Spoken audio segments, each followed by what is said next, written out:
ସମ୍ବଲପୁରରେ ନିର୍ବାଚନ ତାତି ଆଗରେ ଗ୍ରୀଷ୍ମ ଋତୁର ତାତି ମଧ୍ୟ ହାର ମାନିଛି।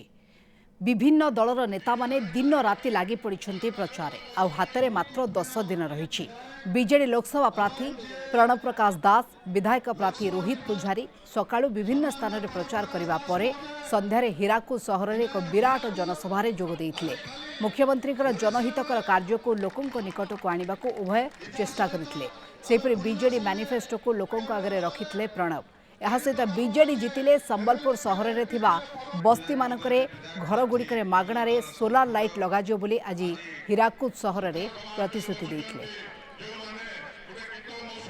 ସମ୍ବଲପୁରବାସୀ जो भाई मत आशीर्वाद दौरान मुझे अभिभूत तेणुक आपण मैंने भी देखुं मीडिया बंधु मैंने देखुं जो भाव में समर्थन मिलूँ जो भाई आशीर्वाद मिलूँ स्थिर निश्चित माननीय मुख्यमंत्री निष्पत्ति को मत सम्बलपुर पार्लियामेंट कन्स्टिट्यूएंसी रोहित बाबू को ये जो देती आशा सम्बलपुरवासी आशीर्वाद दे सारी।